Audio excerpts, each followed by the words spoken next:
Sports Centre is South Australia's leading lawn bowls apparel supplier.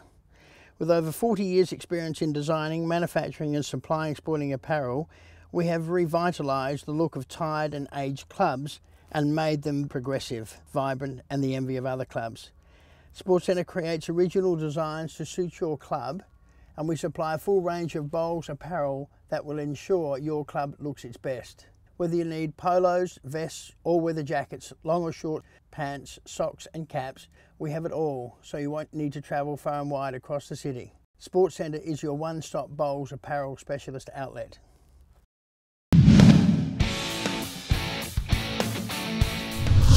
Thanks for staying with us, everyone. Time to turn our attention to bowls now. TJ Saunders and Bob Cooper from the Ascot Park Bowling Club gave us their time and joined us. Thanks for coming in, fellas. Thanks, Phil. Thanks, Phil. All right, let's start with you first, Bob. Big night for you Friday night, inducted into the Hall of Fame.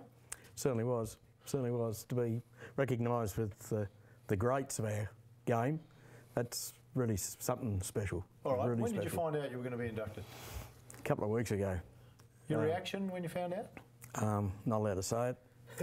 Oh, as Wally Bay would say, no comment. Yep. Yeah, it's amazing though, isn't it? Yeah. Because I guess in any sport you start off for a passion for a sport, just to enjoy it. Yep. And it becomes a passion, and before you know it, it's 10 years, 20 years, 30 years, heaven forbid 40 years, and then you get recognised for your contribution and you think, wow, it's almost the cherry on top. Yep.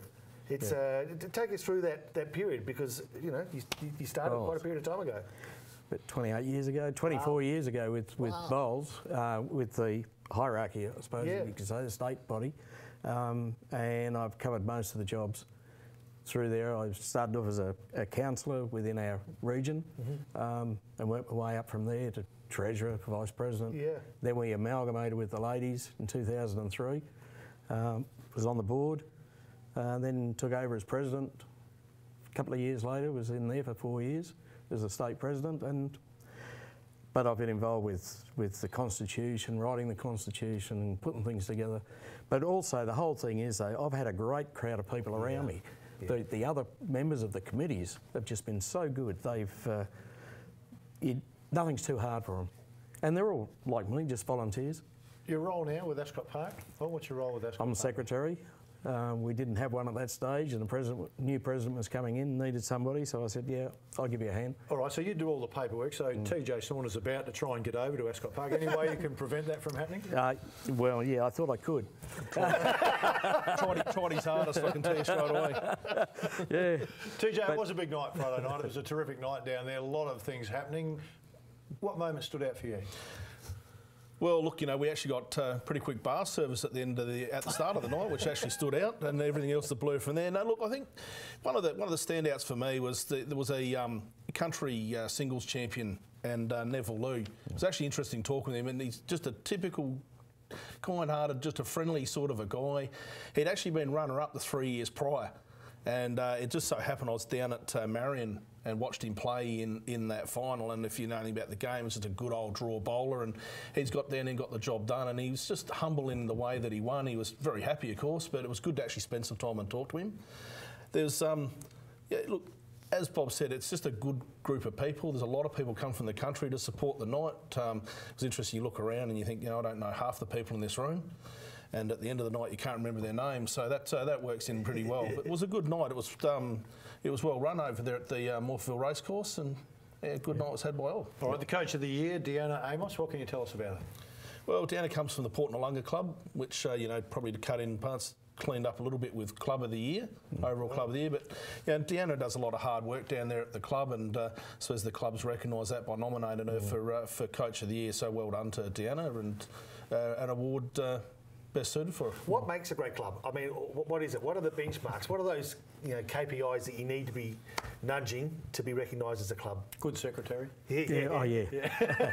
Good volunteers. Is that right? Most of our clubs are run by volunteers. Yeah. And you get a good group together, and that's the way it goes. And Port Noarlunga is a good example. We were Club of the Year last year, so that's why I can say a few things about it. Yeah. But no, it's you've got to have that solid base behind you of volunteers. Yes. And they just keep it going. And if they're led well and they understand where you want to take them, and they're keen and passionate, and which is great to have. That's good. All right, the volunteer of the year, Max Annersby. I mean, is he a fellow that gets in and just does a mountain of work? He does. Look, I've been down there just doing a little bit of coaching with the umpires, and he's just turned up out of the blue, and he's potting, he's digging a hole in the ground, putting some blocks in and stuff like that. So they recently did a lot of work down there where he took over as site manager, that role.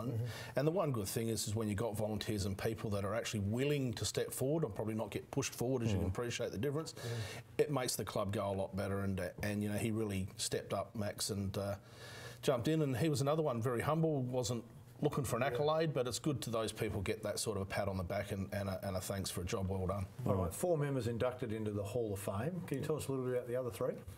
Well, probably not myself, but Bob, you know, with 24 years in there. But you do look, one of them, Ron Rudiger, we mentioned his grandson last week, Wayne, who actually is a current Australian team member. Won a gold medal at the World Bowls, was here in Adelaide a few years ago, represented in the Commonwealth Games. And Wayne owes a lot to his grandfather and speaks passionately about him. And Wayne accepted the award on the night on behalf of his father. And Elliot Beasley and Ian Taylor will probably, Bob will put you on the spot and cross you on that. Elliot Beasley, he was around for many years. He was a bloke who used to sell us the bowls, you know, for a long time. Passionate player. Then you got Ian Taylor. Well, everybody who's ever associated with bowls knows Ian, mainly because of his delivery. He's just got this wind up with it and lets it go. And he came down, he's based up in northern New South Wales at the moment. He came down for a couple of seasons, played for us. You know, him and one of our champions in our club, they had a shop together and did everything. So. And you know what stands out to a sport, for me, for a sport like bowls, is that wherever you go, not only within the state, not only in the country, you can actually turn up at a bowls club anywhere and be welcomed. And I think that's a really great asset to have, because you know, when you're shifting home or you're shifting club, it's great to be welcomed in with open arms, and bowls is a standout for that. Well, you know, just around our state, we've got 230 different clubs. Yep. You know, incredible. And they're everywhere. Some little town on the side of the road, in you go. And they've usually got the best real estate in town too. Yeah. Bob, I sense a reluctance from you to talk about yourself, so we need to get a little bit of information. 28 years. What stands out as a couple of the great moments for you through that 28 years? I suppose being president of the club way back in the early 90s. And recently I worked my way up through the Bowls SA side and became state president. Managed to get life membership from that. I've got life membership from our club as well. And this Hall of Fame just on top of the whole lot. Well, that's it, yeah, it was. But, you know, during the time there, I've been involved with World Bowls in the setting up for the World Bowls we had here a couple of years ago in 2012. And it was just people from all over the world came. And we had a marvellous time. You know, TJ, any stories that we should know about, Bob? Nah, look, we might catch up in about 12 months' time. Actually, there is one thing. I know that he's got a great sense of humour. You know, we've got our show Bowls Exposed that I host with a couple of other blokes, and we actually did we did a segment. Whoever can tell us who's got the best meals and put it on Facebook, we'll go and do the show at their club. And of course, these guys got together and they posted on this, so we went down to do the show. So for a prop, they put in a steak meal and a chicken meal. Right? Now, unfortunately, you know, I mean, I like my food. I like my food, so I've given the chicken to me offside at JB, and I've got this steak in front of me. So as soon as we went off camera, I said, "Is this good enough to eat?" So he says, "Oh, absolutely." So I'm halfway through the steak. He goes, "You know, we cooked that 5 days ago." He never slowed down. He just kept eating. Well, I didn't miss a beat. I did finish it off. Thanks for coming in, fellas. And again, Bob, well done. Time for us to take a break. We'll be back with more in a moment.